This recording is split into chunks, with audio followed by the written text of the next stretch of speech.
Bueno, como siempre les voy indicando, ¿no? La intención de revisar la enfermedad base de fondo, como en este caso la diabetes, la anterior, el lupus, no es revisar propiamente la enfermedad, sino la complicación, lo que nos interesa a nosotros en este momento, a la especialidad, ¿no? Al capítulo de nefrología.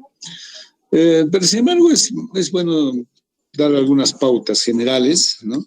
Algunas pautas generales que es importante, ¿no? Hacerlo en relación a esta patología. Vamos a aprovechar sobre todo las diapositivas que nos interesa para este fin, ¿no? Muy bien, entonces, dentro de la clasificación etiológica de la diabetes mellitus, tenemos básicamente esta clasificación, ¿no? De 4 tipos. El primer tipo, ¿no? es la llamada diabetes mellitus insulino dependiente, ¿no? Como ustedes ya de alguna forma saben, esto es debido a la destrucción de las células beta, ¿no? En el páncreas, por lo cual entonces vamos a tener una deficiencia de la insulina, ¿no? El tipo 2, bueno, es el llamado no insulino dependiente, aunque esto de la dependencia no es tanto así, ¿no? Nosotros tenemos pacientes que pueden requerir insulina siendo tipo 2, por ejemplo, ¿no? O sea, comportarse, ¿no? Un diabético tipo 2, ¿no? Requiriendo insulina. Entonces ahora se habla de insulino requiriente, ¿no? El tipo 3 es todo este cuadro que ustedes ven, diferentes tipos, ¿no? O causas agrupadas, ¿no? Como están acá. Por ejemplo, tenemos los defectos genéticos de la función de las células de beta, de estos islotes de Langerhans, ¿no? Como conocemos a nivel del páncreas, y están acá toditas indicadas, ¿no? Los diferentes tipos en cada grupo. Bueno, no vamos a leer. Tenemos los defectos genéticos en la acción de la insulina también, diferentes tipos, ¿no? Enfermedades del páncreas exocrino, ¿no? Como la pancreatitis, por ejemplo, neoplasias, fibrosis quística, etc. El otro grupo de endocrinopatías, ¿no? También diferentes tipos, como el megalia, el síndrome de Cushing, ¿no? En fin, todas las que están mencionadas acá, inducida por fármacos, también o sustancias químicas, ¿no? También acá están indicadas las más importantes, infecciosas también, como la rubiola congénita, el citomegalovirus, en fin, y así, ¿no? Podemos ir mencionando, ¿no? Las que están asociadas a otros síndromes genéticos, ¿no? Algunas que están asociadas, ¿no? Con la diabetes, como el síndrome de Down, el Klinefelter, el Turner, ¿no? En fin, todas estas que están mencionadas. Este es el tipo 3. Y el tipo 4 se refiere al diabetes mellitus gestacional, ¿no? Ok, entonces solamente para hacerles recordar la clasificación etiológica. Siguiente. Muy bien, entonces, dentro de las complicaciones o afectación de todos los órganos y sistemas, como se da en esta enfermedad, ¿no? El riñón, pues, es uno de los órganos que tiene una afectación muchas veces muy severa, que da la pauta, el pronóstico de vida del paciente, ¿no? Sí. Ok, entonces la diabetes va a afectar a la macrovasculatura y a la microvasculatura, ¿no? Y bueno, como tal, entonces, dentro de ellos, el riñón, como les decía, y esta va a ser la principal causa de insuficiencia renal crónica o enfermedad renal terminal, ¿no? Bueno, aparte de los otros órganos que va a afectar, como la retina, por ejemplo, ¿no? Afectaciones cerebrovasculares, cardiovasculares, ¿no? Un 45%, por ejemplo, es afectado la enfermedad cardiovascular, la neuropatía diabética, en fin, ¿no? Y la nefropatía diabética aproximadamente un 35%. Siguiente. ¿Por qué nos interesa, digamos, esta patología? ¿Por qué nos interesa a nosotros los nefrólogos? Debido a que prácticamente la mitad de los casos de insuficiencia renal crónica es producida por la nefropatía diabética. Exactamente el 45%. ¿Ya? El 45% de la insuficiencia renal crónica es debido a la diabetes mellitus, ¿ya?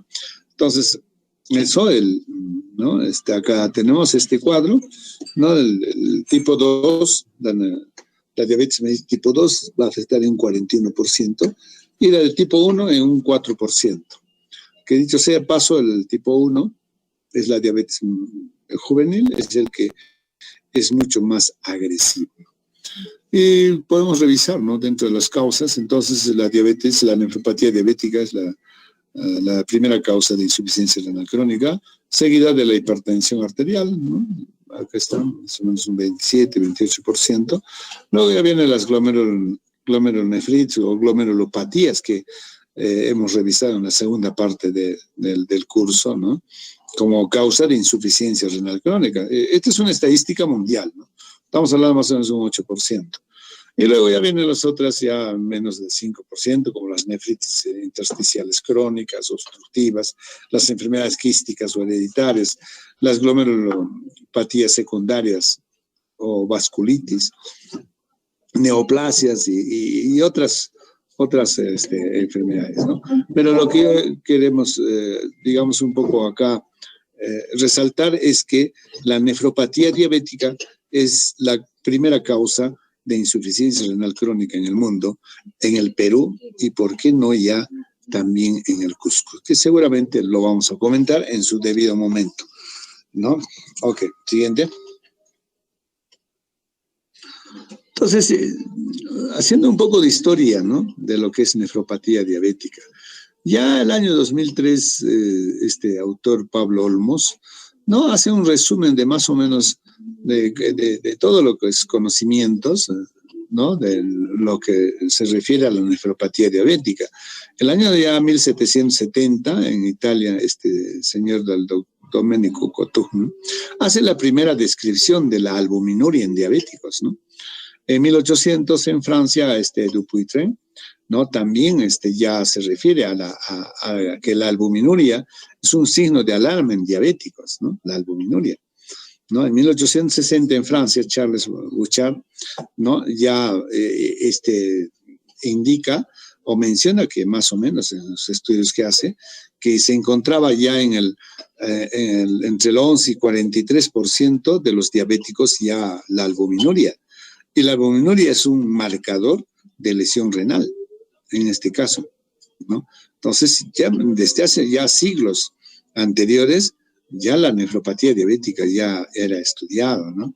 En el año 1036, en Estados Unidos, Kim Wilson hace la descripción de justamente lo que lo llaman, ¿no? Esta enfermedad, los nódulos de Kimmel-Wilson, ¿no? Son esclerosis nodulares que encuentran a nivel renal. Ya se había descrito, mira, fíjense, el año anterior, ¿no? Digo, el siglo anterior, en 1936 específicamente, ¿no? Como nódulos de Kimmelstein y Wilson, ¿no? Siguiente. Bien, entonces, siguiente. Entonces, ¿cómo nosotros definimos la nefropatía diabética? Como lesiones microangiopáticas, ¿no? Producido precisamente por una complicación vascular propia de esta enfermedad, de la diabetes, ¿no? Entonces, vamos a decir que la nefropatía diabética es un síndrome clínico, ¿no? En personas que tienen esta enfermedad de la diabetes, que va a ser caracterizado por la albuminuria, ¿no? Y este es un marcador muy importante de la nefropatía diabética, la microalbuminuria, ¿no? Entonces suele ir acompañado esta nefropatía diabética de hipertensión arterial, aumento progresivo de la proteinuria, y disminución de la función renal. Eso es lo que va a caracterizar en forma grosera, vamos a decir, la nefropatía diabética.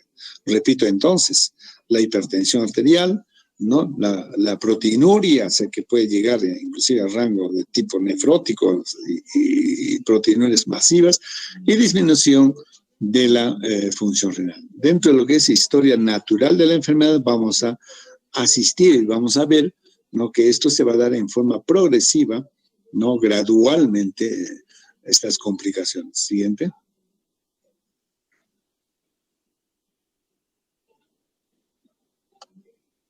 Muy bien, entonces,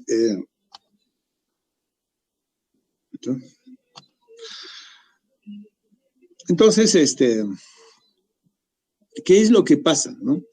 En un paciente diabético, lo que vamos a encontrar es que vamos a evidenciar una alteración de tipo estructural y funcional a nivel del glomérulo, ¿no? Repito entonces, una alteración funcional y estructural, ¿no? Entonces, la característica es de que se va a incrementar la presión intraglomerular, lo cual condiciona pues una proliferación de la matriz y celularidad, ¿no? Incremento del grosor de la membrana basal del capilar y la consiguiente posterior esclerosis glomerular. Finalmente así termina. Repito entonces, de una hipercelularidad, ¿no? Incremento del grosor del capilar, ¿no? Y finalmente esclerosis y bueno, pues obviamente luego desde el punto de vista funcional terminará alterando la función renal, que en este caso va a conllevar o va a llevar a una insuficiencia renal crónica. Este síndrome, en realidad, es todo un contexto clínico, sindrómico, se va a caracterizar básicamente por proteinuria, ¿no? Por proteinuria, que puede ser progresivo y puede llegar a ser masivo, intenso, por hipertensión arterial y el deterioro de la función renal, ¿ya? Esa es una triada, ¿no? Digamos, de alteración gruesa, vamos a decir, de esta nefropatía diabética. Repito, la proteinuria, que prácticamente lo que nos está significando es lesión estructural, la presencia de proteínas, ¿no? Hipertensión arterial y también deterioro progresivo de la función renal. Siguiente. Desde el punto de vista epidemiológico, fíjense qué es lo que está pasando con la diabetes mellitus en este mundo a nivel mundial.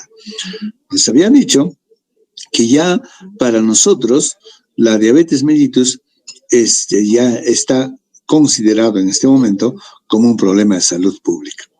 Problema de salud pública mundial debido al crecimiento exorbitante del número de casos, ¿no?, en los continentes. Si nosotros hacemos una comparación, fíjense, los años, el primer recuadro de las columnas, fíjense, el año 95, amarillo, el año 2000, rojo, y el año 2025, ya prácticamente en unos 4 o 5 años, ¿no? Vamos a estar. Vamos a ver, mira, cómo ha crecido el número de casos de diabéticos en el mundo. En África, si nosotros vamos viendo, todas estas columnas van a ir en incremento. Y comparemos nomás a ver las columnas amarillas con los azules. Amarillas el año 95, azules el año 2025, dentro de poco. Fíjense, en América, por ejemplo, ¿no? En América vamos a ver que se va a duplicar el número de casos de diabéticos, ¿no? Igual pasa en el Mediterráneo oeste. En algunos casos, inclusive hasta 2 o 3 veces el incremento del número de diabéticos, ¿no? En Europa, ¿no? El incremento también no está al margen, ¿no? En el sudeste asiático, igualmente, y en el Pacífico oeste, ¿no? Se dan cuenta que cómo las columnas azules se han ido incrementando y cómo vamos a llegar al año 2025. Si nosotros vemos el otro recuadro, el otro diagrama, vamos a ver Fíjense el año 85. Tuvimos más o menos a nivel del mundo con unos 30 millones de diabéticos, ¿no? El año 95, aproximadamente ya 140 millones de diabéticos. Fíjense el año 2005. El año 2005 ya había 200 millones de diabéticos. Y hace 5 años, el año 2015, estábamos en 250 millones de diabéticos. Miren, 4 años, prácticamente el 2025, ¿no? Vamos a tener 300 millones de diabéticos. Y ustedes dirán, ¿qué hace el nefrólogo hablando de esto? Ya les he dicho, ¿por qué nos interesa la diabetes? ¿No? Porque justamente es la primera causa, ¿no? La primera causa de insuficiencia renal crónica, que dicho sea de paso, ¿no? Este es un problema también, ¿no? Que cada vez está incrementándose y nuestra región, Cusco, no es la excepción, ¿no? Ya estos centros de hemodiálisis donde prácticamente los pacientes llegan al deterioro ya severo, ¿no? Al deterioro terminal, van a requerir ya riñones artificiales. De tal manera, entonces, por eso nos interesa, debido a que es una de las causas más importantes de insuficiencia renal crónica. ¿Ya? Muy bien, el siguiente. Muy bien, entonces, entonces, ¿cómo es más o menos el periodo clínico? Esto es lo que ya con los grupos y ustedes hemos ido discutiendo, ¿no? ¿Cuánto tiempo demora un diabético tipo 2 para llegar al estadio 5 de insuficiencia terminal, insuficiencia renal crónica, ¿no? Más o menos 15, 20 años de evolución, ¿no? Y fíjense lo que pasa, estoy hablando del tipo 2, ¿ya? Del diabético tipo 2. Aquel diabético que se presenta generalmente a partir de los 30, 40 años, 50, 60 años, ¿no? Digamos, la nefropatía en estos diabéticos es mucho más progresivo, lento, la evolución, ¿no? En cambio, el diabético tipo 1, o sea, el juvenil que se presenta antes de los 30 es mucho más agresivo, ¿no? El periodo que requiere, vamos a decir, para llevar a un estadio terminal está entre los 5 y 15 años, fíjense, 15, 20 años. En cambio, el tipo 2, pues, es entre 15 y 30 años, ¿no? Fíjense entonces, en el 30-40% de los pacientes con diabetes tipo 1 se va a producir la insuficiencia renal crónica, ¿no? O sea, es mucho mayor, ¿no? En cambio, en el tipo 2, el diabético tipo 2, en un 5 a 10%. O sea, no todos los diabéticos, por si acaso, van a hacer pues lesión renal que va a llevar a una insuficiencia renal crónica, menos terminal, ¿no? Esa es una situación que sí tenemos que decirle a nuestros pacientes. No por lo que es diabético, el paciente está condenado a que termine en diálisis o requiriendo un trasplante renal. No.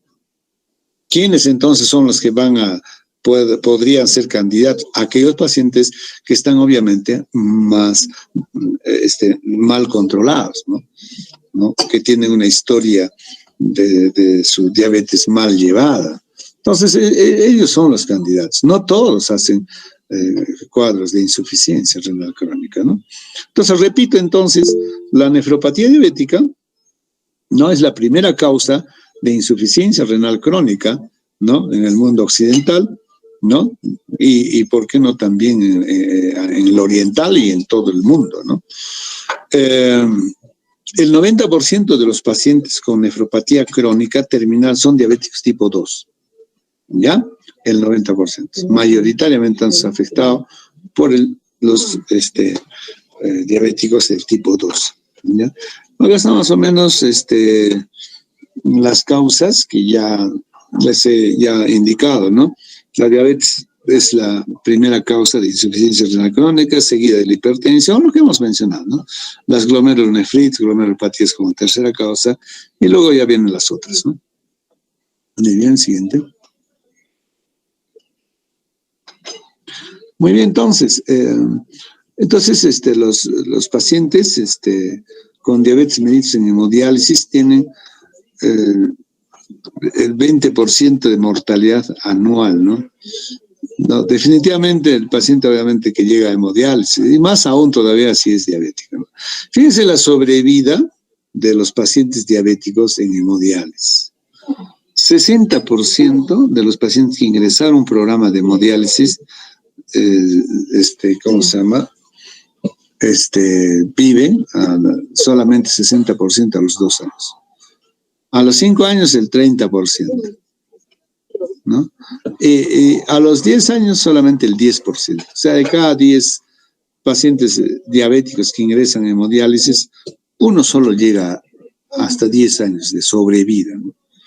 Entonces, la mortalidad es muy, muy, muy alta, ¿no? Los pacientes diabéticos que entran a un programa de hemodiálisis. Muy bien, entonces el 20 a 40% de los pacientes con enfermedad renal crónica tienen evidencia de efectos colaterales al momento de iniciar el tratamiento dialítico y esto se asocia a una mayor mortalidad. Obviamente, el paciente diabético es un paciente muy complicado, ¿no? Que no solamente el problema es de la diabetes, sino también estos pacientes están con hipertensión arterial, muchas veces síndrome metabólico, sobrepeso, dislipidémicos y todo eso va a hacer de que se agrave el cuadro clínico y obviamente la sobrevida de estos pacientes van a ser menor, ¿no? Ahora, el 50% de los pacientes en hemodiálisis mueren de causa cardiovascular o cerebrovascular. Esta es una cosa que que debemos tener en cuenta. De cada 2 pacientes diabéticos que se mueren por problema renal, una de ellas va a ser debido a causa cardiovascular o cerebrovascular, ¿no? Siguiente. Muy bien, esto es lo que estamos diciendo. Al inicio, obviamente, un paciente que es diabético es una etapa silente, ¿no? Luego ya viene la etapa incipiente y luego ya se hace muy evidente, ¿no? La sintomatología, ¿no? O sea, clínico. Y luego ya viene la insuficiencia renal crónica. Y eso exactamente pasa con lo que es la retina. La retina es el espejo de lo que está pasando en un paciente diabético que tiene complicación renal. O sea, lo que se ve en la retina está pasando exactamente en el riñón. Por eso se dice que cuando uno evalúa la retina, ¿no? Está evaluando la microvasculatura renal. ¿Ya? Siguiente. Muy bien, entonces, en cuanto ya a la etiología y fisiopatología, hablamos de una nefropatía diabética temprana y una nefropatía diabética avanzada.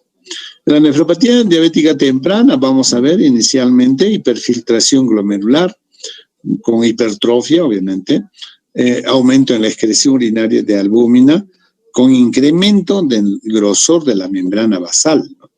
A su vez, expansión mesangial, hay una acumulación de la matriz mesangial y muchas veces estos se pueden agrupar en forma de nódulos. Y justamente estos nódulos han sido descritos primeramente por estos autores, ¿no? De Kim-Milstein-Wilson. Por eso se llaman los nódulos de Kim-Milstein-Wilson.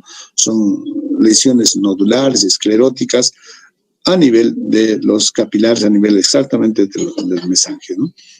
Eso es lo que vemos en una nefropatía diabética temprana. En una avanzada, vamos a ver ya proteinuria, ¿no? Disminución de la función renal, esclerosis ya de los glomérulos y con fibrosis, ¿no?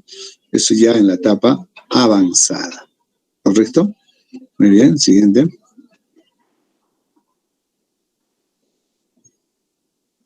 Siguiente. Bueno, en realidad,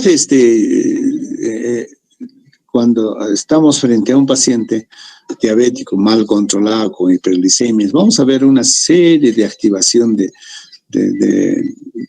elementos mediadores humorales, citoquinas, factores de crecimiento, los cuales van a producir alteraciones hemodinámicas, metabólicas y estructurales, ¿no? Entonces acá pues se activa una serie de vías como ¿no? Repito, el crecimiento, citoquinas, ¿no? Y estas van a mediar y amplificar la lesión renal, produciendo finalmente la nefropatía diabética, ¿no? Siguiente. Igualmente pasa, pues, alteraciones de tipo hemodinámico, ¿no? Hemodinámico por la hiperglicemia, ¿no? Va a haber lesión endotelial, glomerular y tubular, con disminución de resistencia vascular en la arteriola eferente y aferente el glomérulo, ¿no? Entonces, este juego de hipertensión por consciente, hiperfiltración, son los que finalmente van a dañar el capilar, ¿no? Vamos a ver que va a haber hipertrofia del túbulo proximal, aumento del número de transportadores de sodio, glucosa, etcétera, ¿no?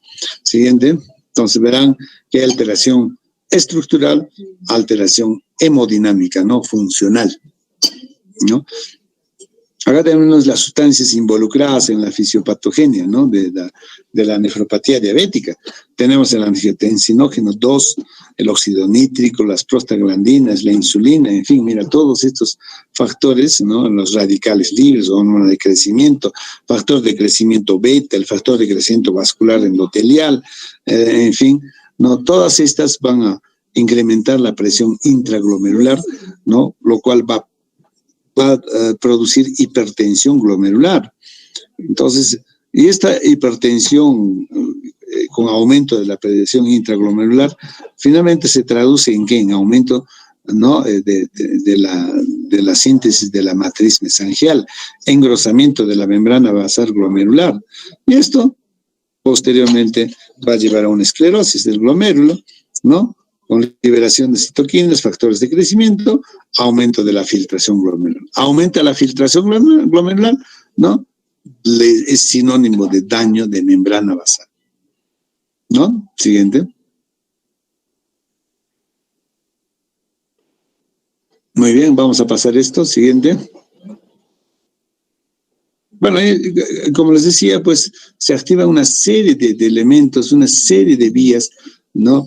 Las cuales pues terminan haciendo toda esta alteración estructural y funcional, como el sistema renina-angiotensina, ¿no? Sistémico, local, ¿no? Siguiente.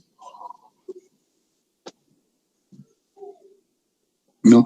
La angiotensina 2 juega un rol muy, muy importante, ¿no? No solamente la angiotensina 2, ¿no? Ojo, sabemos que es un potente vasoconstrictor importante, ¿no? Pero aparte de eso, se considera como un factor de crecimiento, con aumento de síntesis de matriz mesangial, aumento de componentes de membrana basal, en fin, ¿no? Igualmente pasa la apoptosis a nivel de podocitos, células tubulares, en fin. Siguiente. Siguiente. Entonces, fíjense, en conclusión, cuando hablamos de lesión estructural, se va a dar a diferentes niveles, ¿no? A nivel de los glomérulos, a nivel del túbulo intersticio, a nivel del endotelio, ¿no? Vamos a ver entonces en estas estructuras o en estas áreas expansión mesangial, vamos a ver esclerosis del glomérulo, engrosamiento de la membrana basal, células endoteliales vamos a encontrar en espuma, aplanamiento y pérdida de los podocitos, células tubulares con depósito de glucógeno, atrofia tubular, inflamación intersticial, fibrosis intersticial y arteriosclerosis, ¿no? Entonces, todo esto lo vamos a encontrar seguramente como hallazgos tempranos, progresivamente esto se va a ir alterando estas diferentes estructuras, ¿no? Y en fin, también al haber, digamos, intervención de los podocitos, como estamos mencionando, aplanamiento y pérdida de estas, hablamos de una podocitopatía, ¿no? Siguiente. ¿No? A nivel mesangial, igualmente, ¿no? Vamos a encontrar la proliferación de las células mesangiales con aumento de matriz mesangial y estos nódulos, ¿no? Estos nódulos famosos de Kingston-Wilson, ¿no? Que representan áreas de esclerosis o glomerulosclerosis nodular debido al marcado incremento de la matriz mesangial, ¿no? Y a nivel del túbulo intersticio, en la nefropatía diabética hay un aumento del grosor en la membrana basal tubular, fibrosis intersticial y arteriosclerosis.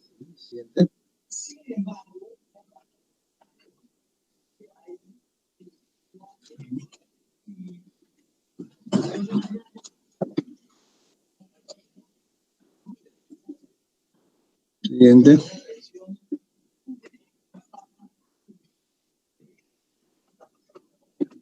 Siguiente. Bueno, todo esto es lo que estamos refiriendo. Ahora, fíjense entonces, a raíz y como consecuencia de todas estas alteraciones que se dan a nivel de las diferentes estructuras renales, en la nefropatía diabética vamos a encontrar una serie de alteraciones de tipo funcional y que buenamente nosotros podemos evaluar con marcadores, ¿no? Es así, por ejemplo, en orinas de 24 horas podemos dosar la albuminuria, ¿no? Como microalbuminuria, macroalbuminuria, ¿no? En fin, en muestras aisladas. Por ejemplo, la microalbuminuria, menos de 30 es normal, entre 30 a 299 se llama microalbuminuria y macroalbuminuria más de 300 miligramos, ¿no? La microalbuminuria es un marcador precoz de lesión estructural, ¿no?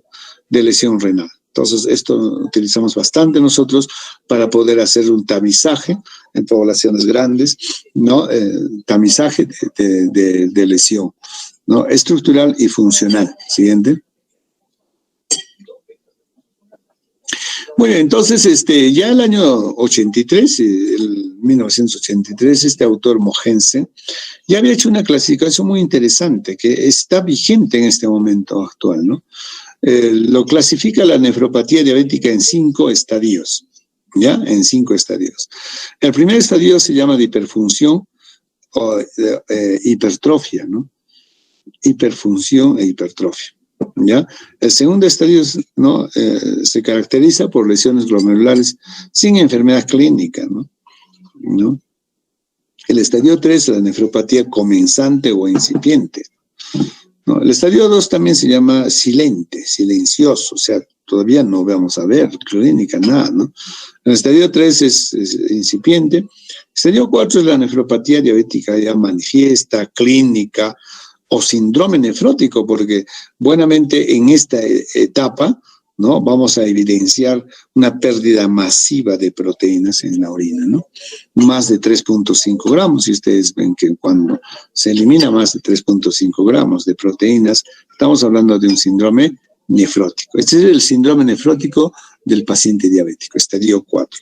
Y el estadio 5 ya es el estadio de la uremia, ya que va a llevar a una nefropatía terminal, ¿no?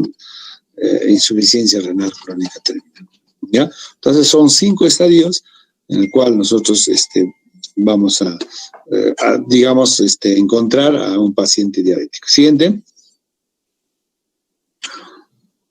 Entonces, en el estadio 1 prácticamente es un estadio de debut, ¿no?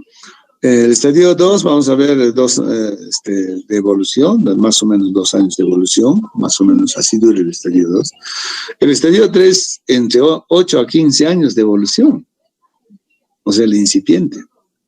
El estadio 4, que es la nefropatía clínica o síndrome nefrótico del diabético, ya estamos hablando más o menos más de 15 años de evolución, ¿no es cierto?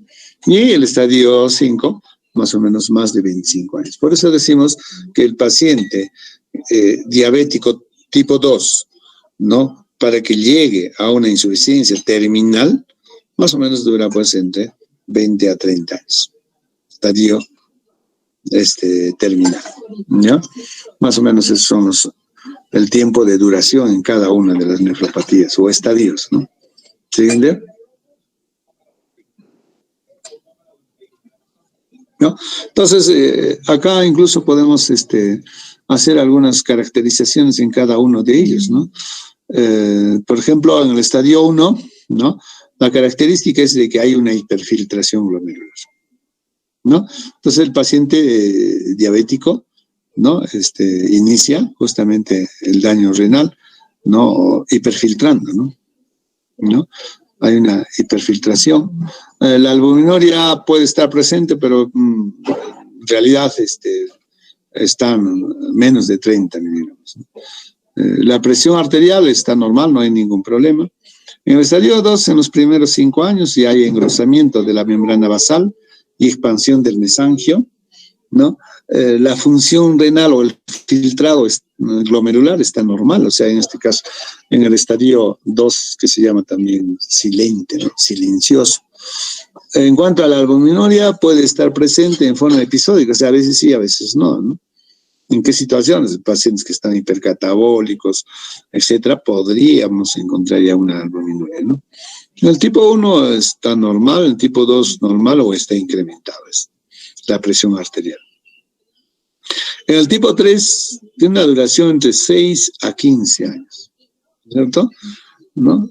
Acá en el estadio 3, que es la nefropatía incipiente, en este caso ya hay microalbuminuria, no hay vuelta que dar, siempre, ¿ya? Entonces, si nosotros encontramos un paciente que tiene ya microalbuminuria positiva, o sea, más de 30 miligramos, cuando sea microalbuminuria positiva, más de 30 miligramos hasta 300 miligramos, ya estamos ya hablando de un estadio 3 de nefropatía diabética. La función renal, o sea, medido por el filtrado glomerular, puede estar normal o disminuido, ¿no? En relación, obviamente, a su basal. Y la microalbuminuria ya está presente, entre 30 a 300 miligramos por día. En el diabético tipo 1, la presión arterial está incrementada. En el 2, puede estar normal o incrementada. Este cuadrito es, digamos, un resumen muy interesante para ver, pues, todas estas características, ¿no? Desde el punto de vista histopatológico, desde el punto de vista qué pasa con la filtración glomerular, o sea, la función, qué pasa en cuanto a la albuminuria y la presión arterial. En el estadio 4, fíjense que tiene una duración entre 15 a 25 años. Acá ya hay macroalbuminuria, o sea, hay ya proteinuria. Ya no hablamos de micro, sino macroalbuminuria. Y hay proteinuria que pueden llevar, como les digo, a rangos bastante severos de pérdida de proteínas, ¿no? El filtrado glomerular puede estar normal o disminuido ya, ¿no? Y en descenso progresivo. En la albuminuria ya estamos más de 300, por eso hablamos de macroalbuminuria. Y todos los pacientes en este estadio ya son hipertensos. Fíjense, la hipertensión acá ya es el común denominador. Y el estadio 5, que dura entre 25 a 30 años, definitivamente acá ya estamos hablando de una insuficiencia renal terminal, ¿no? Con una función renal de menos del 15%, o sea, 15 mililitros por minuto. ¿Ya? Y la microalbuminuria ya prácticamente está disminuido porque ya los glómerulos están esclerosados, por eso está disminuyendo. Y la hipertensión también es el común denominador en todos los pacientes. ¿Ya? Entonces, este cuadrito nos permite más o menos revisar las características, repito, ¿no? Desde el punto de vista estructural, de qué cosa pasa, ¿no? Desde el punto de vista de la estructura, ¿no? Del glomérulo, desde el punto de vista del filtrado glomerular, o sea, la función renal, desde el punto de vista de pérdida de albúminas o proteinurias, y también la presión arterial. ¿Ya? Siguiente. Entonces, en el estadio 1 de la nefropatía diabética, por la clasificación hecha por Mogense, se va a llamar también de hiperfiltración, porque eso es lo que pasa. Hay una hiperfiltración. ¿Y cómo sé que estaría hiperfiltrando? Bueno, hacemos pues una depuración de la creatinina, ¿no? Entonces, normalmente sabemos que es de 100 a 120. Acá seguramente vamos a encontrar 130, 140, 150. Hay una hiperfiltración. ¿Y qué está pasando desde el punto de vista estructural? Hay una hipertrofia renal con una hiperfunción. Eso es lo que está pasando a nivel renal. O sea, todo lo que es hipertrofia e hiperfiltración es sinónimo de daño glomerular, de daño renal. Entonces, si nosotros queremos proteger ese riñón, no este paciente, tenemos que justamente hacer eso, pues, precisamente la nefroprotección, disminuir la hiperfiltración, disminuir la hiperfunción, ¿no? Pero mira, ¿qué está pasando en un paciente inicial que no tiene síntomas? O sea, por eso en un paciente diabético, si queremos hacer protección renal, tiene que ser un tiempo muy pronto, ¿no? No esperar que lleguen a estadios ya avanzados, en el cual ya no podemos hacer nada. Entonces, eso es lo que pasa. Desde este punto está el tamaño y el filtrado glomerular, ¿no? Están pues elevados prácticamente todos los pacientes ya en el momento del diagnóstico. Histológicamente se detecta aumento del volumen glomerular, de superficie de los capilares glomerulares, y estos cambios pueden ser reversibles, ¿no? Si es que nosotros llegamos a controlar adecuadamente los niveles de glucosa. Siguiente. Eso es entonces el estadio 2, ¿no? Que es la nefropatía silente, silencioso. Acá no hay signos clínicos que nos digan, oye, mira, acá el paciente está hinchado, está hipertenso, está... No, mira, fíjense, el uno peor todavía, ¿no? Este 2 estadio silente, ¿no? Que se da en los 5 años, ¿no? En este caso ya se van ya alterando algunas estructuras con mayor intensidad, ¿no? Por ejemplo, la membrana basal se va engrosando, ¿no? Se aumenta el volumen mesangial con depósito de proteínas, albúmina, fibrina, etc., producto de degradación plaquetaria, ¿no? El filtrado glomerular se mantiene elevado en este estadio, fíjense, o sea, sigue habiendo hiperfiltración en este estadio silente, estadio 2 de la nefropatía diabética, ¿no? Se sigue. Y como les digo, ¿no? Acá el riñón está empezando a dañarse. Fíjense lo que está pasando desde el punto de vista estructural y funcional, ¿no? Entonces, a esto se van a añadir ya procesos de cicatrización que a la postre va a provocar esclerosis glomerular, ¿no? Siguiente. Es el estadio 2 silente. El estadio 3 es ya la nefropatía incipiente. Acá sí ya hay daño renal, ¿no? Entonces, ya casi hay una alteración clínica, ¿no? Ya hay una alteración clínica. Ya habíamos dicho que la microalbuminuria ya está presente, definitivamente acá ya está, ¿no? Como signo de que ya hay daño renal. Por eso se llama nefropatía incipiente, está empezando, ¿no? Siguiente. ¿No? Entonces, acá vamos a encontrar ya la microalbuminuria, ¿no? Entre 30 a 300 miligramos, ¿no es cierto? Bueno, eso vamos a decir por ahora, porque no los voy a confundir ya, porque hay otras formas de valorar la tasa de microalbuminuria relacionando la creatinina o creatinuria, etcétera, ¿no? Pero aprovechemos acá este cuadrito para decir lo siguiente. La detección de la albuminuria es vital, es un marcador muy importante, ¿no? Y nosotros podemos hacer un tamizaje en poblaciones grandes de diabéticos para decir de que ya este paciente está ya con daño incipiente. Entonces tenemos que, ¿no? Realizar, ¿no? Una serie de acciones para que ese riñón no se deteriore pues más rápidamente, ¿no? Porque finalmente lo que tenemos que cuidar es de que este paciente no llegue pues a la esclerosis, la atrofia tubular y finalmente a la insuficiencia terminal, ¿no? Insuficiencia renal crónica terminal. Siguiente. Entonces, el estadio 4 ya se llama la nefropatía diabética establecida o nefropatía clínica. Fíjense lo que estoy diciendo, ¿no? Varios sinónimos. Nefropatía diabética establecida, nefropatía clínica, o también se llama el síndrome nefrótico de la nefropatía diabética. Entonces, acá vamos a tener la proteinuria, que va a ser masiva, ¿no? Se va a hacer persistente y la función renal empieza ya a disminuir, ¿no? Y definitivamente, ¿no? La insuficiencia renal crónica ya es inexorable. La pregunta es cuánto tiempo no va a pasar para que llegue al estadio 5, que dicho sea de paso ya es la insuficiencia renal crónica terminal, de entre 3 a 5 años. Es inexorable. Entonces, la llegada a la insuficiencia renal crónica terminal. Siguiente. ¿No? Entonces, acá vamos a ver que ya la retinopatía diabética es también prácticamente universal en estos pacientes. ¿no? Entonces, justamente si uno quiere evaluar, digamos, lo que está pasando a nivel de glómerulo, podemos evaluar en la retina de estos pacientes, ¿no? Y el riesgo de coronario, también a nivel vascular, no es bastante evidente, ¿no?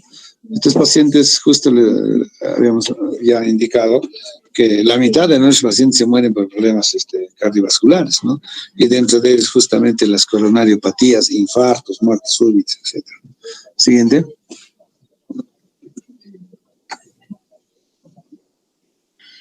Entonces, la progresión de esta enfermedad se va a traducir en el deterioro progresivo de la función renal, finalmente, ¿no?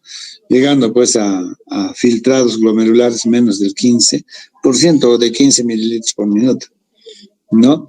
Y como les había mencionado, las proteinurias se van incrementando, llegando inclusive a rangos nefróticos mucho más, ¿no? De proteinurias que de 5 o 10 gramos en 24 horas. Siguiente.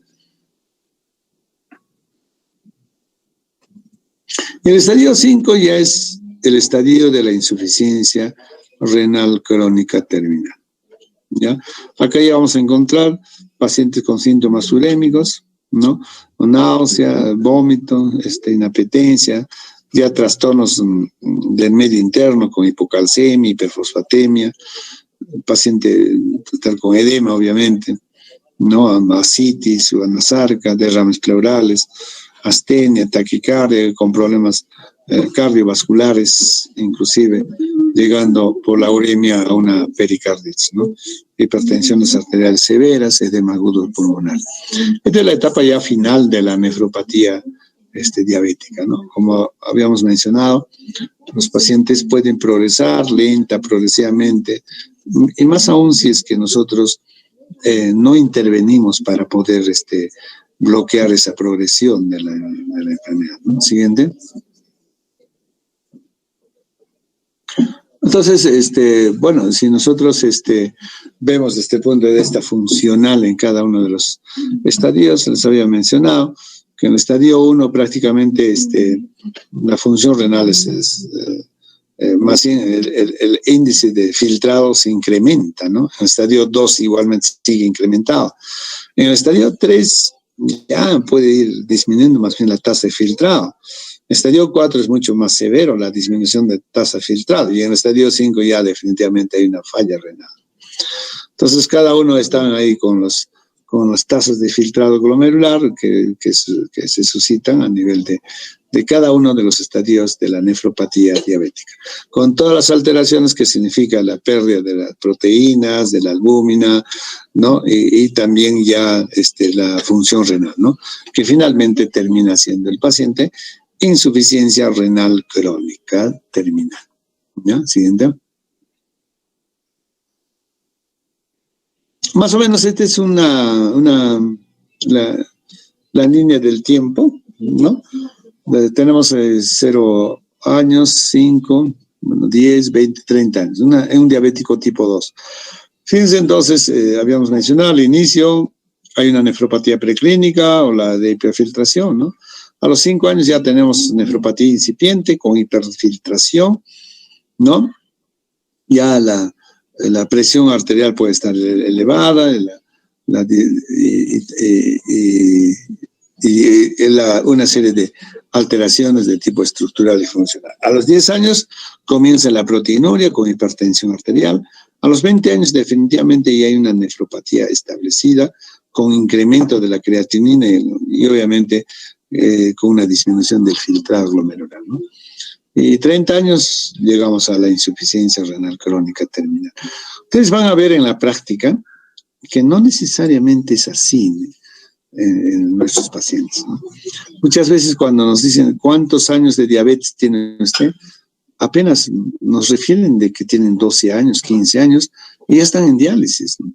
O sea que en 15 años, en 12 años, en 10 años, llegar a la insuficiencia renal terminal.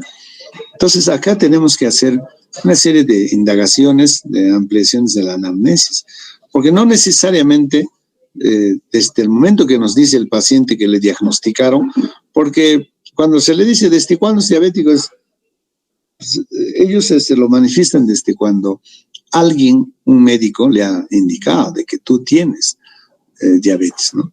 Probablemente años atrás, no sé cuántos, ya el paciente ya era diabético, ¿no? Lo que pasa es que recién lo están diagnosticando. Eso puede ser una explicación por qué algunos pacientes solamente tienen una historia de 10, 12 años, 15 años. Y uno dice, pues en 15 años, en 10 años nomás, habrá pasado todos estos estadios. Fíjense en cada estadio lo que tiene que pasar, ¿no? Llegando en 20 a 30 años a la insuficiencia renal crónica terminal. ¿Ya? Siguiente. Muy bien, igualmente, ¿no? Desde el punto de vista vascular, ¿no? Obviamente empiezan alterándose la microvasculatura, la macrovasculatura, termina siendo albuminuria, proteinuria, ¿no? Siguiente.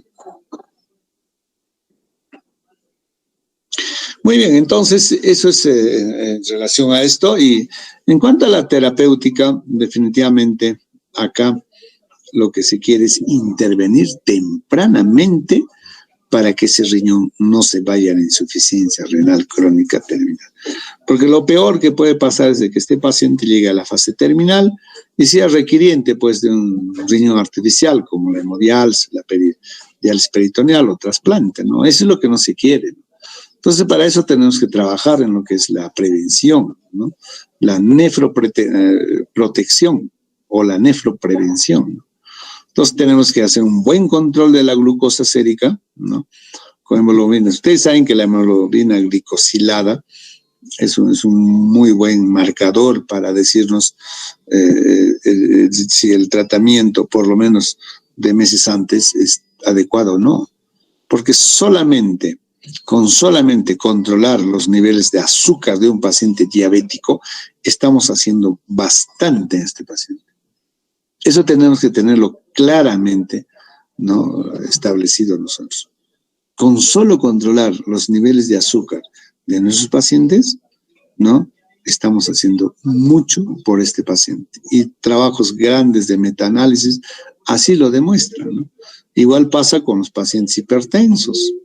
Un paciente hipertenso con un control adecuado de su presión arterial suficiente, muchas veces para hacer protección renal.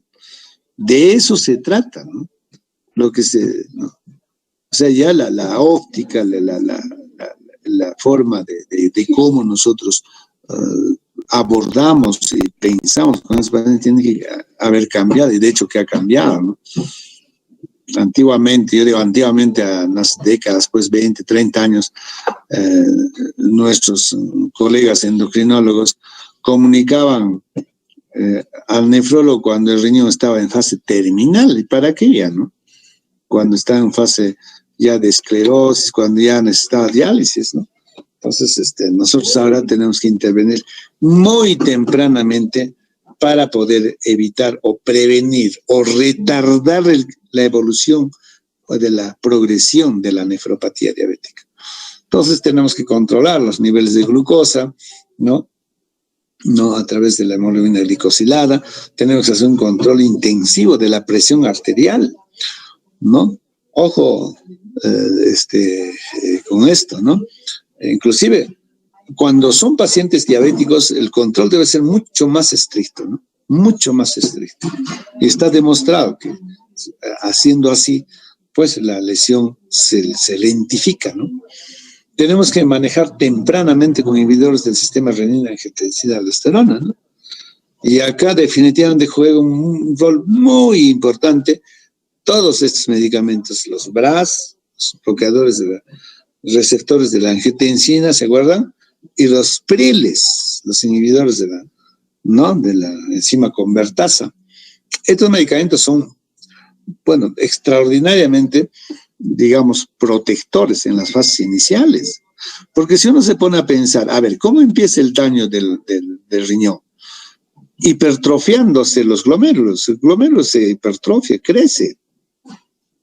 O sea, quiere decir entonces que a nivel del glomérulo se incrementa la presión.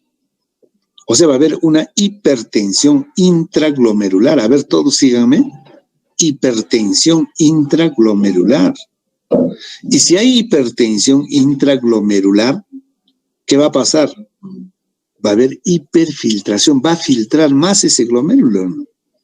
Pero, ¿por qué se está produciendo hipertensión intraglomerular? Justamente por el juego de las presiones de la arteriola que le lleva la sangre, la aferente, y la arteriola que le extrae la sangre del glomérulo. El juego de estos, el que haya disminución, ¿no? O vasoconstricción, es lo que va a llevar a esta hipertensión intraglomerular. Si yo tengo un paciente que tiene hipertensión intraglomerular, lo que yo tengo que hacer es disminuir esa hipertensión. ¿Y cómo voy a disminuir?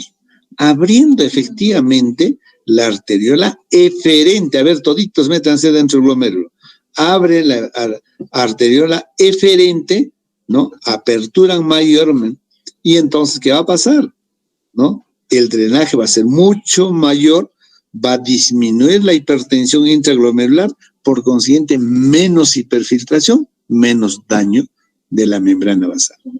Si me han entendido eso, seguramente ustedes, como los cardiólogos, los nefrólogos, los endocrinólogos, somos adictos tempranamente a usar justamente estos inhibidores del sistema renina-angiotensina. Estoy hablando de todos los priles, ¿no? Enalapril, captopril, etcétera, ¿no? Y todos los BRAS, ¿no? Los sartán, valsartán, ¿no?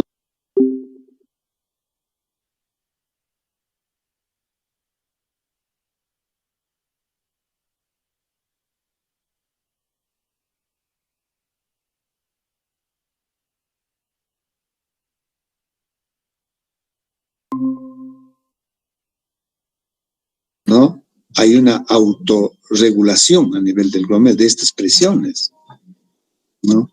Pero doctor, al inicio estamos diciendo, ¿no? Eso es, por ejemplo, es la inocencia, ¿no? Al inicio estamos diciendo de que no hay presión arterial alta, pues en el paciente. ¿Y por qué vamos a utilizar los BRAS? ¿Por qué vamos a utilizar enalapril, captopril o los sartán, valsartán, taratanta, todas esas cosas? ¿Por qué si no es hipertenso? Justamente para, ¿no?, evitar esta hipertensión intraglomerular y la hiperfiltración, que finalmente, ¿en qué se traduce? En daño glomerular. Eso es lo que tenemos que hacer tempranamente con los pacientes. ¿Ya? Entonces, eso clarito, ¿ya? Cuando les cuento así nomás a modo de anécdota, ¿no? Cuando yo llegué después de mi residencia y venía pues con esto de que los inhibidores del sistema renina en diabéticos hipertensos, y empezaba a recetar enalapril, los sartán, esas cosas, y venía el farmacéutico a decirme, doctor, ¿por qué usted está indicando antihipertensivo si este paciente no es hipertenso? A ver, explícale pues todas esas cosas, ¿no? Imagínate, entonces eso pasaba. Pero ahora ya nosotros, ¿no?, trabajamos así, ¿no? Para evitar de que ese riñón no llegue pues a fase terminal. Además de esto, tenemos que hacer pues un control. Como les decía, el paciente diabético no es pues paciente diabético purito, solamente su glucosa está alto, y es un paciente que tiene sobrepeso, tiene síndrome metabólico, es un paciente que tiene problemas de dislipidemia, colesterol alto, triglicéridos, el ácido úrico alto, muchos de ellos fumadores, ¿no?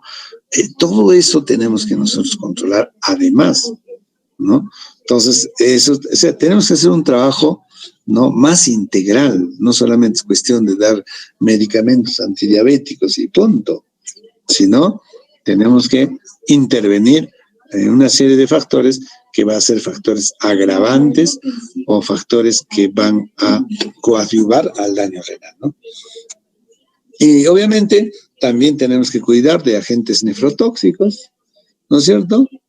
¿No? Ese es otro tema también que tenemos que tener en cuenta, ¿no? El uso de las sustancias de contraste, por ejemplo, pacientes requieren una tomografía, háganle constancia de contraste. Un paciente diabético ya con alteración estructural y todas estas cosas, pues vamos a terminar dañando o agravando su problema, ¿no? Igualmente los medicamentos, los aminoglucósidos, en fin. Como les digo, la intervención tiene que ser multifactorial, multidisciplinario, no solamente trabajo es del endocrinólogo, ¿no? El nefrólogo, el cardiólogo, sino también enfermería, tiene que ver la nutrición, en fin, ¿no? Todo lo que significa también salud pública. Siguiente. ¿No? Entonces, como les decía, la nefroprotección tiene que ir pues, dirigido justamente a controlar todos estos factores, ¿no? La dislipidemia, el ácido úrico, el control del peso, la presión arterial, ¿no? La presión arterial, inclusive en pacientes diabéticos, se dice que debe estar por debajo de 120, por debajo de 120 la sistólica, ¿no? ¿No? En relación a los otros, cuando llega una nefroprotección en otras patologías, bueno, pues 130, 70, pero en diabéticos, más drástico, menos de 120, ¿no? La sistólica. Y el control glicémico con la hemoglobina glicosilada, menos de 7 o 6.5, ¿no? Siguiente. Muy bien, entonces, bueno, existen pues muchísimos estudios en los cuales demuestran todo lo que estoy diciendo, ¿no? El control del sobrepeso, el control solamente de la glucosa, ¿no? Mira estos trabajos de la ACOR, Advance, bueno, en sí, el estudio, el BAT, todos estos demuestran que solamente controlando los niveles de glucosa, ¿no? La hemoglobina glicosilada, estamos haciendo bastante en proteger ese riñón, ¿no? Siguiente. Muy bien, entonces, acá tenemos todas estas que vamos a ver lo que es nefroprotección con inhibición del sistema renina-angiotensina, los IECAS, que ya les he comentado, los ARAS, ¿no? Los inhibidores de la renina, inhibidores de la aldosterona, ¿no? Bueno, en fin. Y los otros medicamentos que, bueno, pues también son, podrían, son antihipertensivos, pero que no tienen, pues, efecto en el sistema renina-angiotensina como los antihipertensivos, ¿no? Pero ahí viene la discusión. A ver, un paciente diabético hipertenso, ¿qué prefieres? ¿Controlar adecuadamente la presión o insistir en el uso de estos nefroprotectores, ¿no?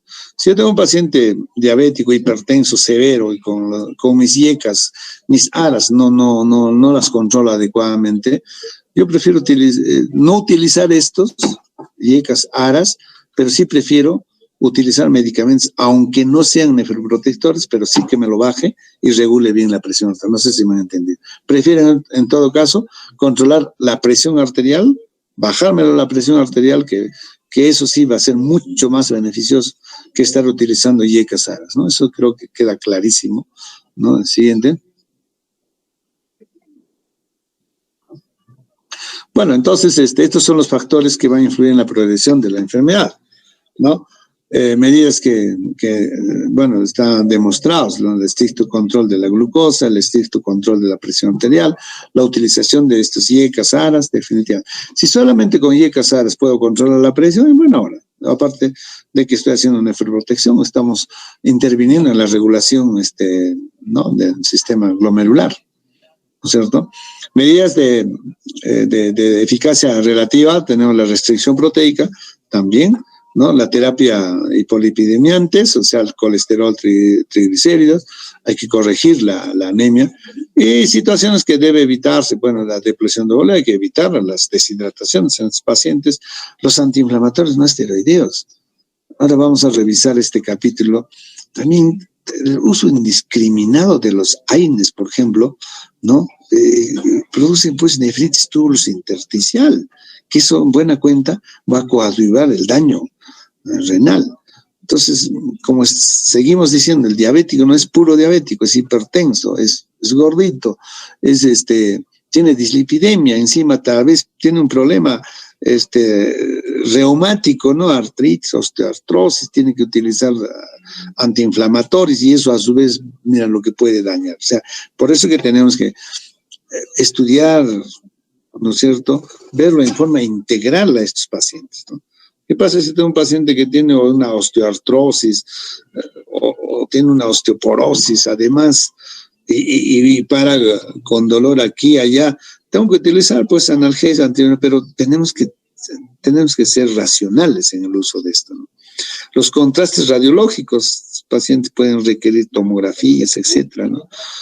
Y acá pues tenemos que ser ya mucho más racionales y cautos, ¿no? En el uso, por ejemplo, de las sustancias contrastes, si necesariamente tiene que hacerse, lo haremos, pero con todo lo que significa la hidratación, ¿se acuerdan? El uso de la N-acetilcisteína, en fin, todas esas cosas es pues para aplicar en esto, ¿no? Porque si voy a utilizar indiscriminadamente antiinflamatorios, le voy a hacer tomografías, etcétera, encima el paciente es un paciente prostático, obstrucción renal, no lo voy a hacer operar, entonces pues, daño por arriba, daño por abajo, la obstrucción, entonces todo eso tenemos que nosotros evaluar en estos pacientes. Siguiente. Bueno, esto del sistema renina-angiotensina ya lo hemos comentado, definitivamente es muy beneficioso, totalmente demostrado, metaanálisis aquí, metaanálisis allá, hemos demostrado con varios estudios que definitivamente tiene acción nefroprotectora. Tal vez esto nosotros estamos extrapolando, pero no con evidencias fuertes en otras patologías, por ejemplo, las glomerulopatías, ¿no? Para hacer nefroprotección utilizamos los priles, ¿verdad? Pero en la nefropatía diabética sí la demostración es fuerte, ¿no? Siguiente. Bueno, los ARAS, los IECAS definitivamente hay un efecto benéfico del control de la presión, hay disminución de la proteinuria, fíjense, hay disminución de la proteinuria, retraso en la progresión del daño renal. Entonces, definitivamente los IECAS y los ARAS son fármacos de primera elección en pacientes con nefropatía diabética. Los endocrinólogos, los nefrólogos, los cardiólogos, somos muy adictos a utilizar estos medicamentos, ¿no? Como nefro y cardioprotectores. Siguiente. Bueno, como les dije, el paciente no solamente es diabético, no solamente es hipertenso, tiene problemas de dislipidemia, tenemos que controlar, ¿no? El colesterol, el LDL, lo tenemos que tener por debajo de 100 miligramos por decilitro. Estudios grandes también demuestran que esto es muy importante poder intervenir, ¿no? Siguiente.